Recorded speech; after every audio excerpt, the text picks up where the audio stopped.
Welcome to FEO on the Air, the voice of the festivals and events industry in Ontario. This week, it's Festivals Helping Festivals SOS. Share our stories with your host, Marnie Lapierre. So I want to welcome everybody that's able to attend today's presentation. I'd like to welcome Peter McClusky from the Toronto Garlic Festival. We were hoping to have a member from Retrofest attend today as well, but unfortunately that's not going to happen. So we're going to work at rescheduling them for the future. So without further ado, here's Peter, and I'm going to ask him some questions for you today. So Peter, I want you to take us back to the beginning. What inspired you, because you are the founding member or one of the founding members of the Toronto Garlic Festival, what inspired you to put this together, and what role has this played in your own personal story? Thanks, Marnie, and thanks for having me. So I was prior to getting into garlic and the festival, I lived in New York City for about 15 years. I'm from Toronto, but I have a marketing background. I worked for a digital media company, traveled around the world, 30 odd countries, doing distribution deals, totally removed from farming and garlic. I came back to Toronto in 2009, and I wanted to do something different. I worked on a farm as an intern for 8 months. You're paid $50 a week. You eat the best food in the world, and you work 12-hour days, starting with milking the cows at 6 a.m. And completely different. Around that time, I started to grow garlic, and a farmer sent me some garlic, a fellow named Bob Litke. I was curious about garlic. And when I received this box with many different heirloom types of garlic from Ontario, and I realized the garlic I've been eating all my life, I didn't really know garlic. I planted it and then tasted that first year's crop the next year. And I was inspired by the garlic we grow here in this province. It's because of the soil and the type of garlic we grow. And I thought it would be great. We should shed light, help promote our farmers who are growing this garlic. And that was how the idea for the Toronto Garlic Festival arose. So extremely naive and foolish. Oh, we'll start a garlic festival.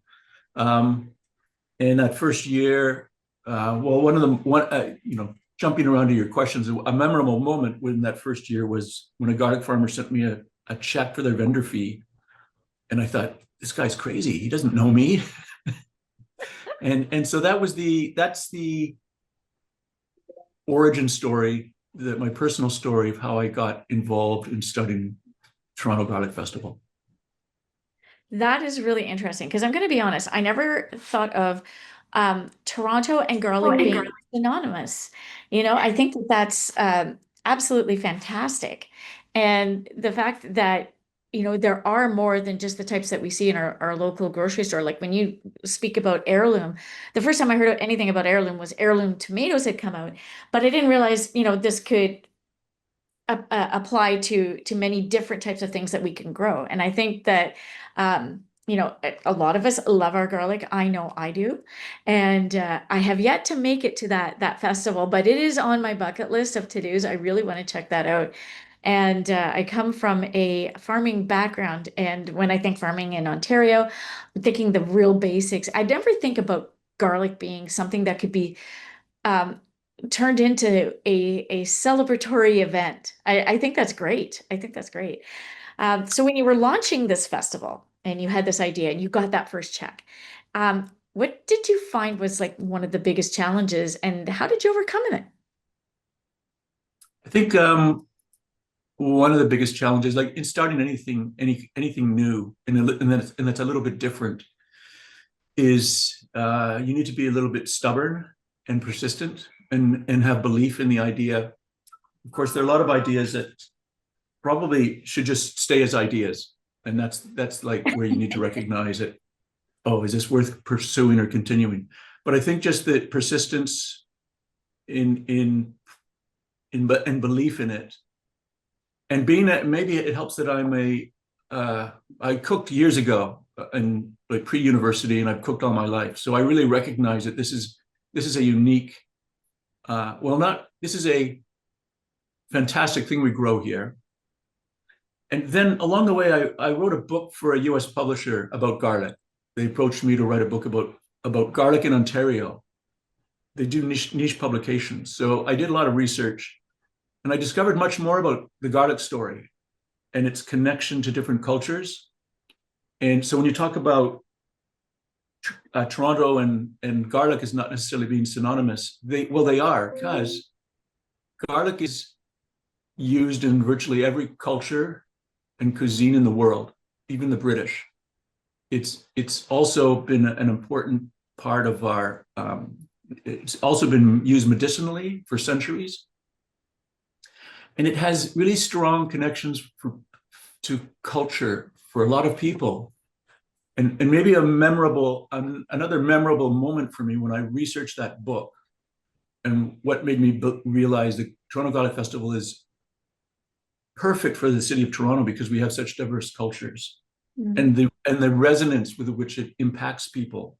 There was a Ukrainian woman in her 70s, grew up in Ontario in the 1940s on a farm, and her name is Jean Garal.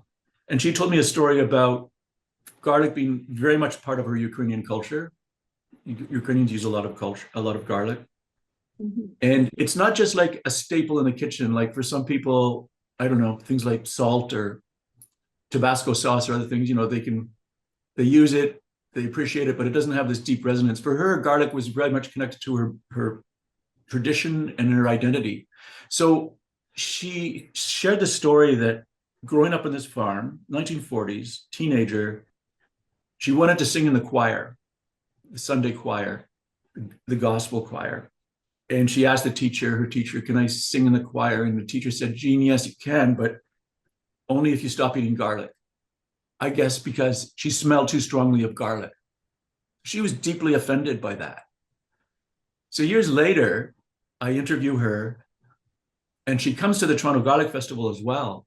And also her son, JP, has been is a garlic grower and has been a vendor at the Toronto Garlic Festival from the early years. So for Jean, her coming to the Toronto Garlic Festival, she said it gives her a feeling of vindication that her, belief or use of this simple ingredient, for which she was once mocked, is now being celebrated. So that to me was another memorable moment, and connects to your comment about Toronto being, is it synonymous with garlic? Well, very much, because Jean's story is similar to many other stories people have told me, especially older generations. Think people from Southern Europe, Eastern Europe, Asia. A lot of them use a lot of garlic. Very interesting. And when they came here 100 years ago, up to 50 years ago, and recently, they were a little bit low on the social totem pole. The Anglos were the predominant culture. The Anglos didn't use garlic. The common thing about all these other people is they used garlic, and they were referred to as garlic eaters in a kind of pejorative sense. So bringing all this back to today, we have this festival that celebrates the garlic harvest, but it's much more than that. It for a younger person, they just love the taste of garlic, and they can taste it in so many different foods, because it's used in almost every cuisine. And for other generations, it's got another kind of meaning for them. That is so interesting. I know food connects with culture, but I never drilled down to the ingredients being very significant to a culture. And having that perspective brought to us today by you, Peter, that's wonderful. When you have people who are new to Canada and they're bringing in these opportunities to experience their cuisine, and that you can connect them with this particular festival because so many of the different nationalities do use it. What an amazing connecting festival. Definitely, Yeah. it's on my list for next year. I'm coming. Yeah. So how many years has it been running now? This will be the 14th year. My goodness, that is commendable when it comes to a festival, because sometimes when they hit the 10-year mark, it gets difficult, and getting into the teens is quite commendable. That's really good. Um, Yeah. when you became this new staple in Toronto, how did you find it impacted the local community or farmers and the small businesses? Um, did it become celebrated outside of just the festival proper? Were you getting some of that buy-in from the community, and did it continue after the festival ended for the year to the next year? Yeah, that's a lot to answer there. So Sorry, I I'm think very for, interested. yeah, so for small businesses in here, in this kind of um, um, talking about the festival impact, and we talked about the cultural impact. But another thing too is one of your questions is building a unique. I'm jumping around looking at your questions here, but It's okay. like I can answer questions like some of them at the same time and jump back. But we try to connect to other things that you wouldn't think would be part of a festival. So we have activities and programming that connects, for example, to science, to history. And an example is in our garlic breath contest, we use a machine that measures breath in the parts per billion. So for a few years, we had the Ontario Science Centre there officiating that contest. And while people were having their breath measured, they learned a little bit about the science of volatile compounds, for example. In our garlic bulb cracking contest, which we just started last year, we connect that to farming in a small but important way. The participants are required to crack a bulb of garlic into its cloves, which you do when you plant garlic. And so you want to, as a farmer, you would want to do it very quickly. You may have 10,000 bulbs, you want to crack them quickly. So contestants are invited to crack a bulb as quickly as they can. But the other thing is they have to crack it and keep the skins intact on the clove, because those cloves will be planted back in the soil. So the garlic that they crack is brought to the festival by a farmer who's also selling his garlic. At the end of the day, all those cracked cloves, the contestants have cracked, are brought back to that farmer's farm to plant. So these contestants are being tested not just for speed, but for leaving the cloves intact so that they can be planted safely and so that they'll grow. So there's a little learning lesson for them in there. So those are two examples where we connect to other things. The first was the garlic breath contest in science, and this contest, the garlic bulb cracking, is connecting a little bit to agriculture. It's a little learning lesson for people. That why do you need to crack a bulb carefully? Another thing, and there's a lot I could cover, but when you talk about small businesses, we have a lot of vendors. Most of them are small businesses in the GTA or from across Ontario. They're not only farmers, but they're food producers, they're chefs and caterers. Some of them are just starting up a business. And we have many returning vendors. Many have created products using garlic for the festival that was later became part of their repertoire. So, for example, there's a chocolate maker that we invited years ago. We had to do some convincing to get her to think, oh, can I use black garlic in chocolate? And she did, and sold out at the festival. And then now, years later, she still sells this product as part of her year round. So I think one of your questions was about effect of the festival beyond the festival. Vendors who are creating products for the festival, but then selling them beyond the festival. So contributing to their bottom line, not just at the festival. And in the process of using Ontario garlic in their products, be it black garlic or other types, the fact that it's Ontario garlic is part of the story we're trying to share. There are many other vendors I could name as well that is similar to the chocolate vendor. So do you get the garlic vendors, the garlic farmers, are they from one main area of the province, or are they from all over, all regions? I haven't grown garlic yet, so I'm not sure if it'll grow up in my part of the province, but I'm very interested to see how you bring in these exhibitors of garlic and putting together the programming for it. Where are they all coming from?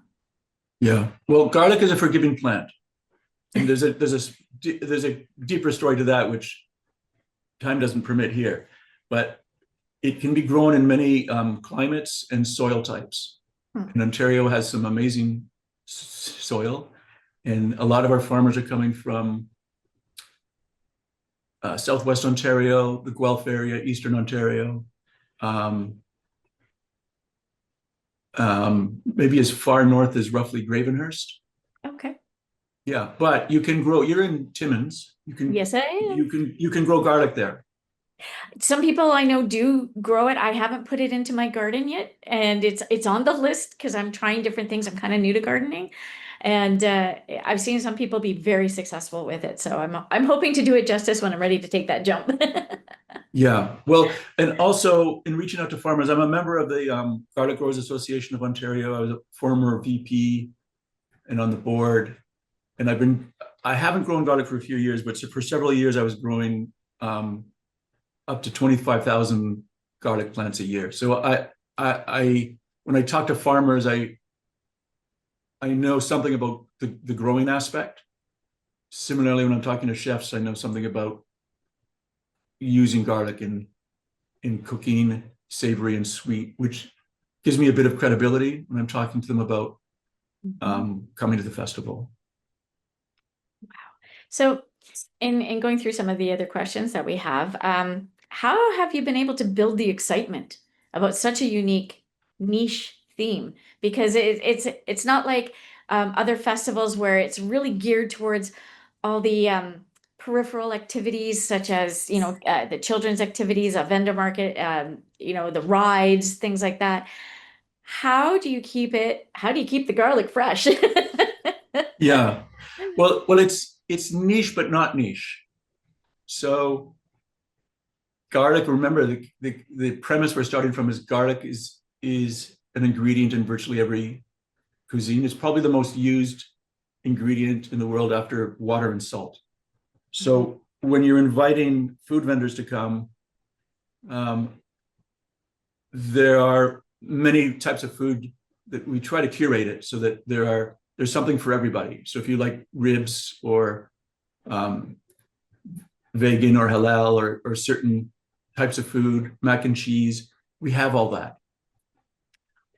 Right. So and we then will market those different things to different groups. So the things that say vegans we are interested in, we might do a social media post that's targeted to vegans, and for meat targeted to people who like meat, or beer. We have garlic infused beer at the festival. We'll target that to people who enjoy beer. Oh my goodness. So yeah, so it's when it's not really niche, it's actually got a lot of elements that other festivals have, and it's important though that we keep everything garlic themed because that's part of the brand. So when you come to the garlic festival, everything has got some garlic theme to it, so that you're at the garlic festival. So we unless we can find a bouncy castle that somehow is garlic themed, we wouldn't, for example, have a bouncy castle. We want to have activities. So our vampire contest, for example, vampires connect to garlic. Oh my goodness. Right, and some of our other activities, our tattoo artist does garlic themed tattoos. Live Green Toronto is there this year running our kids activities, and they'll do some garlic themed things with their activities. The key for any participant or vendor is that they can bring everything else. So if you're a chef, you can bring everything else from your menu. Those things don't have to include garlic, but you have to do at least one thing that uses Ontario garlic. Okay. Right. So that makes it doesn't put too much stress on, say, a food vendor, because they already have all these things they've created from their kitchen, Mhm. and they're probably doing something with garlic. So they qualify to be at the festival by having at least one item. And then similarly with activities, bring all your other activities, but at least one of them has to be a garlic theme. Very neat. Very neat. So with all of that in consideration, have you built some really outstanding partnerships that get what it is that you're doing and are happy to be returning and ensuring that the festival grows and is sustainable as it goes on through the years? Has there been one maybe partnership or a connection that you have ongoing that just means everything to the festival? Because pretty much every festival does have that one organization that they work with that without it, it couldn't happen. And when you're building a new festival now, you're 14 years in, but at one point, was there an organization or an individual, a business or something that just made it take right off? Yeah. So one thing, so regarding like that it grows and be sustainable, one way I define the sustainable is that it can exist beyond me. And I don't think we're at that stage yet. And so I'm wanting to build a festival that endures. And I feel that's important because there are farmers, for example, and other vendors who are putting in their crop, expecting to sell it at the Garlic Festival. So it's kind of important for that reason. And also, I think I'm a proud Torontonian. I'm proud of this festival and how I think it contributes to the character of Toronto. It's unique, and so, but it still needs work in terms of the sustainability. Like there isn't a proper succession plan, for example. Okay. And I see that with a lot of festivals that there's a founder, and that there needs to be more work on the what will this look like in 5 years, and on that, like that's where we need advice to be totally honest. But to your question about an organization that stands out or entity, there's a lot of vendors we work with, and I guess smaller partners, but they're all super important. Like our face painter has been with us for several years, and she refers to it as our festival. That to me is a good indication, right? Live Green Toronto has been a very important partner because they get it, and when you say get it, that's important, that someone gets what the festival is about, and then they'll offer suggestions that are aligned with that. The DuPont by the Castle BIA has been hugely important. We partnered with them last year and are partnering with them this year to put on the festival. So they bring financial and organizational support. That's very important, to be working with a BIA. Mhm.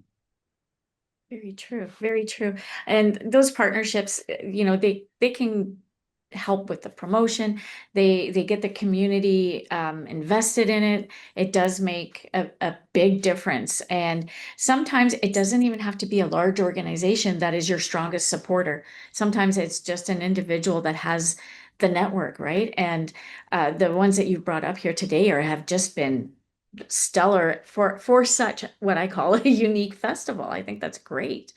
Um, was there a surprising lesson that you learned about people, events, or even the garlic industry itself when you began this journey? Is there something that really kind of stands out for you that that you've had this great takeaway from your involvement with the festival from the get-go? I think it's just that I'm always struck by how it resonates with people. Like I'm excited by it, but sometimes it helps that outside other people get excited by it.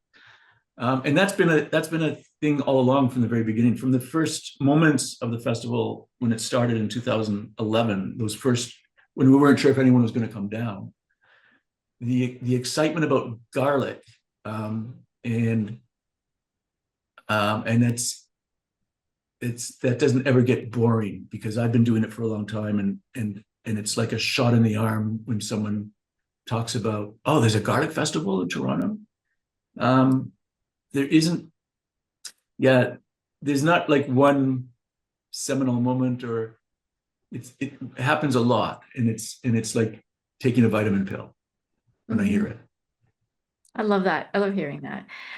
So how has the festival grown or changed since the first year? What was the first year looking like compared to the last one? And what do you think was the real key to that change? Wow. Well, one thing is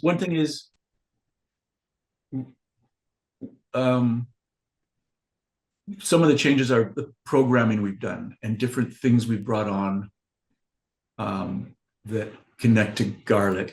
Like for some years, we've had films when we were at a different venue. We had films running during the festival. So building on new programming has been part of the change, but at the core of it, it's the same. Like it's the vibe that people have when they're at the festival. And so a comment that people have made is that this feels like a real festival. It's important to keep that, preserve that somehow. There were changes we made in a couple of years. We had every year we've had some kind of corporate sponsor, but there were years when we had phone companies, sponsors, and people were upset that what are they doing here? So there was a change that people weren't thrilled about, and I kind of took note of that, and it reminded me of the comment that people feel like it's their festival. So part of the growth has been answering. There's different ways to answer. Part of it is also the organizational part, the people involved. There are many more people behind the scenes doing things to make it successful, and we've taken on even more people this year who are doing things like logistics and volunteer management, other really important stuff that was on too few shoulders in previous years. So that's a change in the background, and maybe that kind of speaks to the desire for some kind of like succession planning or making it enduring, that we have these other people who are creating this kind of corporate memory, so that if Peter wasn't on the scene, it could continue on. I don't know if I answered you exactly, but You know what? Anytime I've asked this question, it's always a different answer because every festival is so unique to itself. And when you talk about the volunteering aspect of it, it's true. Succession planning has to be done because I'm heavily involved in volunteer management across Ontario. And one of the things that is extremely noticeable, and you probably already know this, that we have that generation that has already retired, but now they're retiring from volunteering. The next generation coming in, a lot of them are families with two incomes and children with the extracurricular activities. And where do they find that disposable time to contribute to something like an event? It's a hard line that we're at now, and building those succession plans, it's making it even more challenging. And I'd love to be able to, when you sign up a volunteer, say, okay, so now you're in this for 3 generations. Oh, you're going to bring the family, but we can't do that. But it replacement of individuals who have been doing. I shouldn't say replacement. There's got to be a better term for it, but filling the void that happens when an individual who's been so invested in the festival as a volunteer for so long, it's challenging to find somebody with the dedication and the commitment to learning that new role, because it is like it's a new job that you get paid for, or garlic maybe. Yeah. Well, we recruit about 120 volunteers, and so a lesson we learned last year, our volunteer experience wasn't stellar for some volunteers for some logistics reasons and etc. But it was on us that we didn't do a perfect job, and so we hired a volunteer manager to start early this year and make sure that the volunteers are properly taken care of and respected.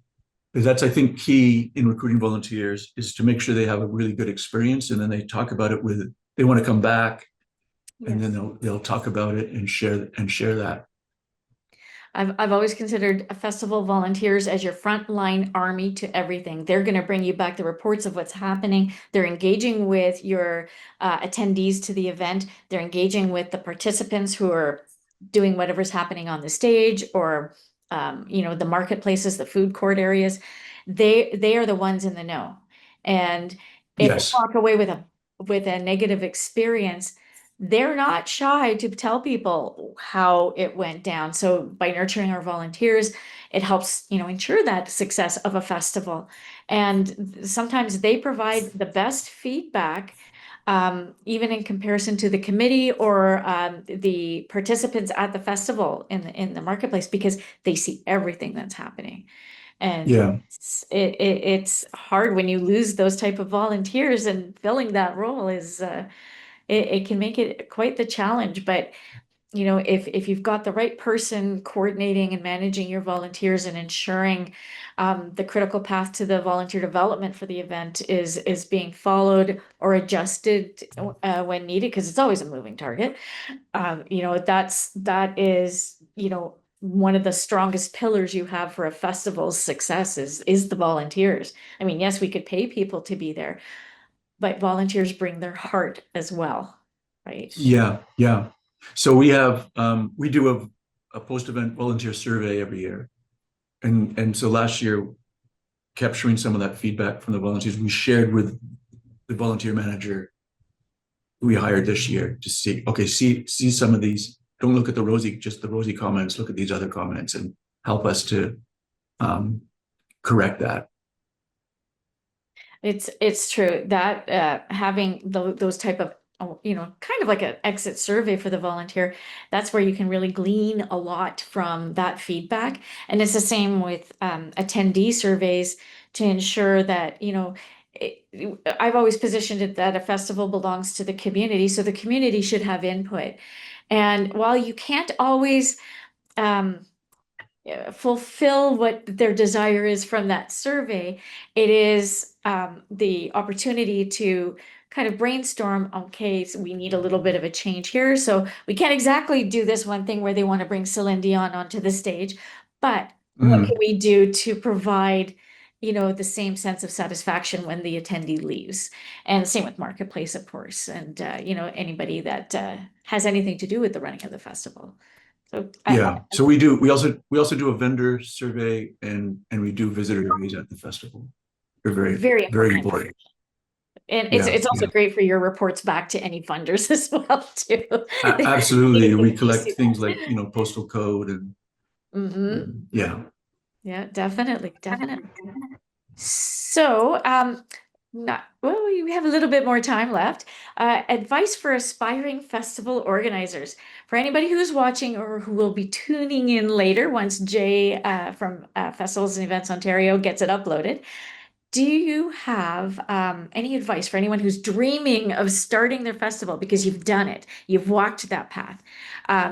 What is the first big piece of advice that you would give them to build a festival that lasts?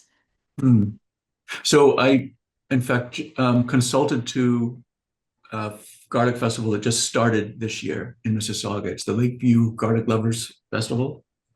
And so they reached out to me asking for some advice on how to start a garlic festival. Gosh.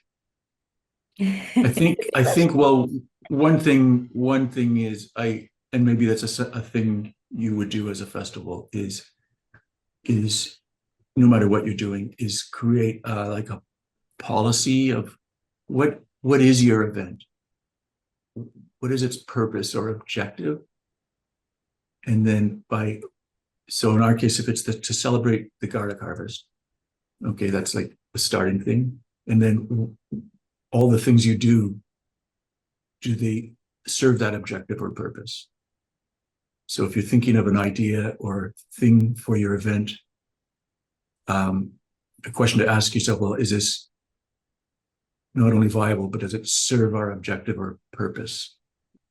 It sounds really simple, but it's important, maybe important to write that down. The other thing too is when you write things down, people don't always read them. So read the comments that, No.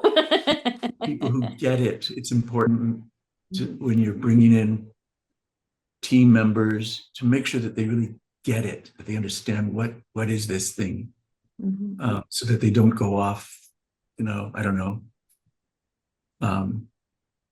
Your purpose will be better served if your team members also like are truly on board. So vetting your team members would be another thing. I kind of answered vaguely, but No, it's really definitely something to think about when you put this together, because somebody always comes up with an idea. And I'm going to be honest, I have a lot of people coming to me saying, I want to do this kind of festival. Great. Why? And yeah, who will buy into it to support you to do it? Having those conversations, because it's always great to have an idea, but why do you want to do it? And if you have your why, then you know how you can start rolling it out and how much you yourself are going to be invested in it. And there's a lot of work to do before you open the gates. And it doesn't go from, okay, next Saturday we're doing a festival and it's about this particular theme.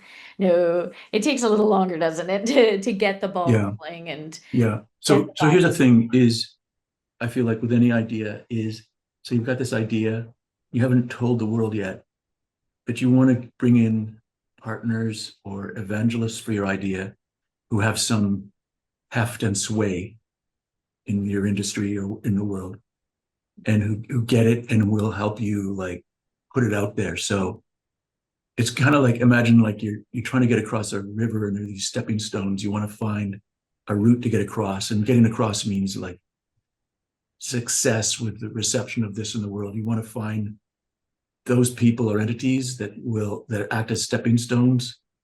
And one of them is someone who, so I'll give you an example. When we first launched, and I first had the idea for the Toronto Garlic Festival, I thought, who do I need to reach out? Who can I reach out to that will get it and give it credibility? So I reached out to Paul Pospisil, who's passed away, but he was the garlic guru in Eastern Ontario and well respected among garlic growers. So I emailed him and he said, great idea. This is great. And he was an important person in the beginning to give the idea credibility, at least with farmers. Another one was Brad Long. He's a Toronto chef, celebrity chef at the time. I reached out to him and he really got it and helped to disseminate the idea to the food community. And by him getting on board and being a vendor in the first year. And Rodney Bowers is another one, celebrity chef. So reaching out to those people was really important. So that's an important strategic thing to do. Find key players who will buy into it, who are respected in their community. You picked the right influencers, to use that social Correct. media term, with the networks that could support the festival or at least get the word out there and further connect you. That is so paramount to what it takes to get a good festival going. It's having those types of connections. And, I will say this, I'm doing a little plug for Festivals and Events Ontario. If somebody has that idea for a festival and you're not sure where to start, FEO is definitely one of the places to go. Say, hey, I want to do a festival. Do you know anybody who does a da da da da da? And Mm-hmm. I know for myself, it's been a great connector. I mean, look at you and I have had to have a few great conversations, and I totally appreciate that. And knowing that if you have this idea of a new festival and maybe not totally sure where to start, I say that's a great place to go to, and to go to festivals as Yeah. well and get to know the people Yeah. running Yeah. them. Yeah. Because I feel like the so although this is garlic, I feel like the template for this is applicable to oh yeah, other festivals. So if you're doing, I don't know, a motorcycle festival or a lot of other things, like the core DNA of this is similar. Right. exactly. It makes the job easier too, because even though you're inventing something new, the structure is still the same, almost festival to festival. You have your committee, you have your logistics people, you have the venues that you have to work with, you have a municipality that you're going to have to work with. No matter how small the event is, you have to notify them. Like it's the bones are always the same. And what you fill it with is the good stuff, right? The fun stuff that we all love. Yeah. I think my strength is more the idea part of the taking this thing, in this case it's garlic, and finding partners for it, and then the logistics part and all those other extremely important things are hugely important, which I've done, but I'm better served if I'm focusing on the partnership building part of it. Recognizing the strengths that you bring to the table when you want to start a festival is really crucial. It's because really important. I like being behind the scenes. You ask anybody, I like being behind the scenes. I don't like being up on the stage. It give me, I'm the one in the red jacket running like a blur. Yeah. That is my strength. I find I excel at that, and I accept that.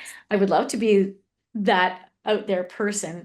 You may not realize that through this what I'm doing today, but I'd love to be that person. I'm much happier coordinating and juggling whatever's on fire in the background. Yeah, right. Yeah.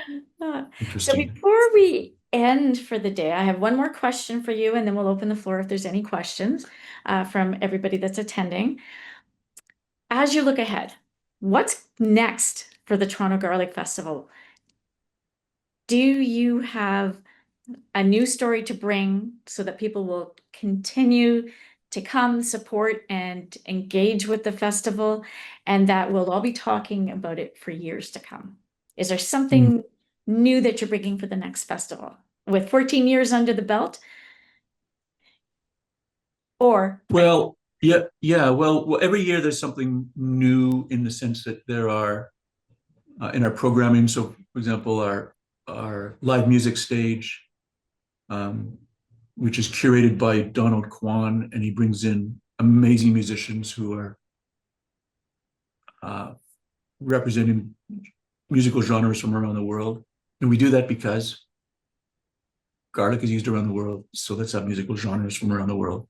So that's new. There's new performers there. Our culture talks, where we have presentations on growing garlic, of course, and cooking with garlic, but other people talking about garlic, their story of garlic.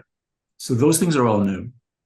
For example, Chef Hadi, who owns Louf Restaurant in the BIA, they'll be selling food at the festival, but he'll also be presenting in the culture talks. Very cool. So those are new things. There's always, and then the vendors there's many vendors doing new dishes, or new vendors bringing their dish. So when you talk about what's next, it's kind of like a TV series where there's a new episode, that a lot of the same characters, but they're bringing something new every time. And so we're not trying to because it's a thing people ask, what's new at the festival? But it's it's the talks, it's the programming, it's the food. Sometimes there might be a new contest, like we introduced the garlic bowl cracking contest last year. That is really neat. but what's next also, like in the behind the scenes though, is the other thing is back to the point about the succession plan, and how do we build the bones for this to withstand ups and downs and government grants, for example, and that it can be economically sustainable and yet be still a free admission event, and that it could, when Peter leaves the scene, that it can continue. Those are when you're talking about what's next, those are big important things to think about that I don't honestly have an answer to. No, that's okay, because you've maintained this festival for 14 years. Very good. And you don't always have to bring in new gimmicky kind of things. Sometimes a set standard can be such a greater impact than the new shiny thing that comes. Yeah, People like the consistency for the most part. exactly. They know Yeah. what to expect when they get there. And yes, they're going to experience some new things because, a bit of change up in the programming, but it's comforting on another aspect that, to what's going to happen when you get there. And I Yeah. think for 14 years, you've been doing a great job of that. And with such a unique concept on top of it, it definitely shows how versatile the festival industry can be. And, it just takes the first person with a new idea to bring it to the forefront. So thank you for bringing us a garlic festival that we can all experience. Now on well, it has been on my radar, but I'm just starting my planning for next summer. So I'm putting you on there, Peter. I'm coming down for some garlic. Thanks, Marnie. And just to do a plug for the other garlic festivals, there are other garlic festivals in Ontario, and we consider them our like sisters and brothers because they're all promoting the Ontario garlic harvest. And near Timmins, there's a Ukrainian-run garlic festival in Sudbury. That's right. That's right. Yeah. It's just a couple of hours away. Yeah. It's wonderful. Okay. So now I'll open the floor. Does anybody have any questions for Peter before we break for the day and you get all back to your wonderful lives out there? I see that we've got Rob Gray here and Katie Clark, and maybe even Dave McNeil from FEO might have some questions.